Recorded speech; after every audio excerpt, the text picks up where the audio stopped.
What is up, guys? My name is Nick and welcome back to another Call of Duty Warzone video. Today, instead of just giving you guys tips that I think you want to hear, I'm actually going to go ahead and answer a bunch of your questions in order to better understand how to play this game mode, how to get more wins and get you guys more wins in general. I'm even going to throw in a best class setup for you guys within this video. So instead of me just giving you those tips I think you want, I think I'm just going to go ahead and answer all those questions. Now, guys, before we get into this, if you could give me the best class setup that you have in Call of Duty Warzone, your favorite class, your favorite gun, down in the comments below with the attachments, whoever's class I use, and I think it's the best one, I'm gonna go ahead and make a video with it, and I'll probably play with you in a game using your class as well. So let me know if you guys want to do that. That sounds pretty cool. Let me know your best classes down in the comments below. Subscribe to the channel if you guys are new around here with those notifications turned on, and for all that good luck sweetness, go ahead and drop a like on this video, man. We're gonna go for 1,000 on this one. Now I want to get into this, and we're gonna do this differently. I'm not just gonna talk about tips. We're gonna go ahead, read the question out, and then I'll give you guys the best strategy for all the questions that we get. So the first one,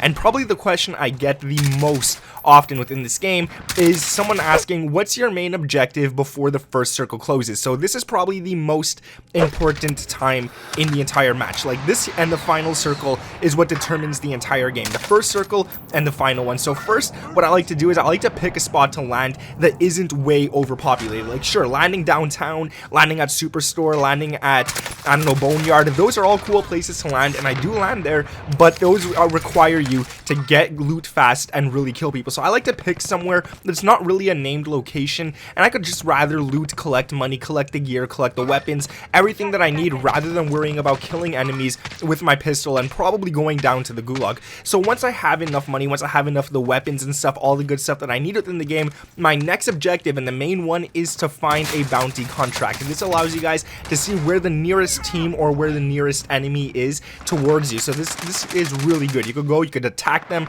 you could sneak up on them, you could do whatever you need to do, and it's always great to engage. And once you get those guys, it's really easy because you know exactly where they're at, and you get their gear, you get their loot, you get everything. And this leads us to question 2, and this is what I like to do right after I go ahead and get that bounty. So someone goes, what are the best things to purchase at the buy station? And this one is a very important question as well, and this also really depends on how much of the money you have within the game. So if you have a lot, I like to buy a self-revive, a UAV, and obviously armor plates if I'm not already full from looting, because those are really important. Armor plates are probably the most important in the game, just so you guys could always have armor and not die really damn fast. Now UAV is really good, and self-revive towards the end of the game is really good as well, especially if you already use your gulag. Now, I won't normally buy a loadout drop. We do if we really have to, if our weapons suck and we don't have anything that's really good. If we have decent weapons, I do not buy a loadout drop right away, and this is the reason. It costs 6,000 within the game, so it's really expensive, but you already get a free one every single time the first circle is about to close. When there's 12 seconds left, everyone in the lobby gets a loadout drop for free every single time. It's always at 12 seconds left in the first circle, so keep an eye out for that. You guys will always get that free loadout drop. It's not random, that's exactly when it comes in, so you guys don't really need to waste all that money that you ended up getting just on a loadout drop. You could buy plates, self-revives, UAVs, all that stuff is a lot better. The next question is, what is the best loadout / class setup? Now, this one is really important. I've given you guys this class, and I'm going to give it to you again because this one is the one I think is the best in the entire game. So personally, what I like to use is the M4A1 setup. Now, I either run a secondary SMG or a sniper, but if I'm not running that because I'd rather run different perks, I go ahead and find a secondary from an enemy, and if he has an SMG or something, I go ahead and use that, or I just pick up the MP7 or the MP5 off the ground. Even the P90 works, so that I like. Now, the perks that I like to use, for perk 1, I either like double time or cold-blooded. Those are really good.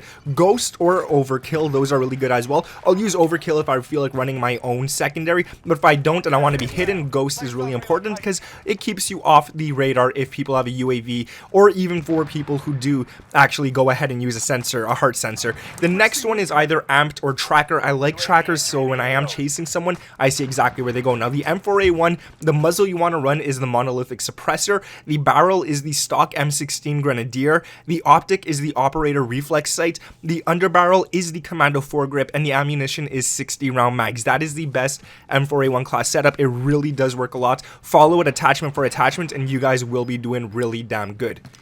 The next question, this is one that I get a lot as well, and this is one that I'm sure a lot of you guys want an answer to, and it says, which playstyle is the best, camping or rushing? So that really depends on how you like to play the game. Personally, I think it depends on the situation. If you have a UAV or you have a bounty up, and you could guarantee you know exactly where the enemies are, that's the time to push them. That's when you want to go and get them off guard. That's perfect. If you hear gunfire in the distance and two teams are fighting each other, push them, get them while they're weak. If you see enemies and they don't spot you whatsoever, sneak up on them and catch them off guard while they're running in and out of houses, looting and stuff. You can get one by one, and this is really good. But if you're getting shot at and you have no idea where it's from, or you see the enemy and it's really damn far, try to get the heck away from there. Try to run away from there. Camp in an area, and this is where camping comes in handy, and let them try to push you, and this is really damn good. Now this brings us to another question that involves camping, and that is, do you recommend camping at the edge of the storm? Honestly, yeah. If you like to do that, go for it. If that's your playstyle and you enjoy it, go for it. I do it sometimes, and you got to be prepared though to run to the next circle every single time this one closes, and this could suck because you could get caught out in the middle of the open. You could get caught anywhere, and that is something you don't want, because there might not be a lot of objects for you to run into or run behind if you are getting shot, and you're just a sitting duck right there. So make sure that if you do it, you know that there's not many enemies near you, and you know that there's no open area that you have to run through. And if you do have a vehicle, go ahead and get in it and get the heck out of there, because you don't want to be caught in the open. And I always recommend staying out of the final circle itself. The final circle, let the people in there fight themselves, but once the storm starts closing, then you have to get in. But usually at that point, there's not many people or teams left, and that could help you out a lot. And that's especially if you could get a bounty in the final circle, go ahead and do it, and that's where you want to use all your UAVs and hopefully have a self-revive saved in order to use it right there. Now the next one, and this is a pretty important question, and it goes, what is the most important item to have in Warzone? So obviously weapons and all that kind of stuff, but besides that, what I really think personally to use in Warzone, and I think the most important item in your class is a heartbeat sensor. You definitely want that. This could help you guys in clutch situations. It helps me out a lot. If I get tied down in a building or I'm tied up and stuff and I don't know where the enemies are coming from, this way I could actually pull out my heartbeat sensor, see which doorway they're coming in, see where they are within the building if they're already in it, and it's really good. It helps you out a lot, and you should be able to win those gunfights because you could set yourself up to win those by head glitching, sit in the corner if you have to. It doesn't matter. You only got one life in Warzone unless you get revived or win the gulag, but you only have one life pretty much, so make sure you make it count. If you gotta sit in that corner, sit in that corner. I don't really recommend camping like that, but if there's 3 enemies coming to you, definitely do it. Now another question that I think is important is, should you ever split up from your squad? Alright, well there's 2 situations where I see this being fine. Normally I would say always stay with your squad no matter what, so you guys could always have each other's backs, but there's 2 situations that I actually have to talk about that a lot of people don't. So when you're looting, you obviously don't want to be looting the same house together. This is pointless, and you're probably going to get angry if your squad mate actually goes ahead and takes an item that you really wanted. And 2, if someone has to play the part of the distraction, let's say there's a bunch of enemies on a rooftop and you're all on the bottom, keep 2 teammates on the bottom shooting at them, and this way one of you guys could sneak up behind them and easily get them out like that. Now the last question that I get asked a lot is, which one is better, bounty, scavenger, or recon? Now honestly, scavenger's cool, it is, but I don't think it's the best one. I think it's the least best one out of all of these, but I see it as a bonus one pretty much.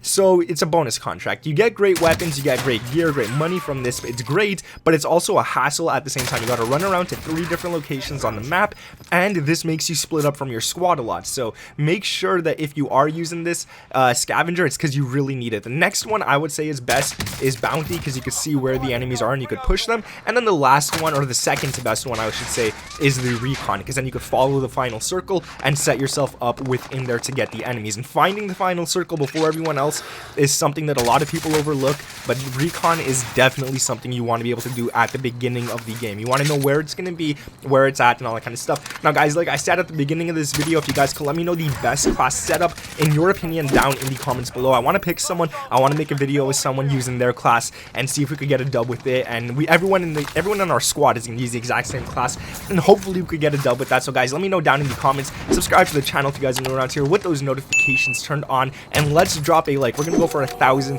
on this video right here. That would be pretty cool if we could hit it. So make sure to go and do it, guys. We're so close to 530,000 subscribers. I just want to say thank you to all of you who actually have hit the subscribe button and turned on those notifications. You guys are awesome. Thank you, guys. You let me do what I love to do, and yeah, just thank you guys so much. Hopefully everyone's in good spirits. Now I know we're all in like quarantine and stuff, but let's get the vibes up. Thank you for watching. My name is Nick, and I'll catch you in the next one. Peace.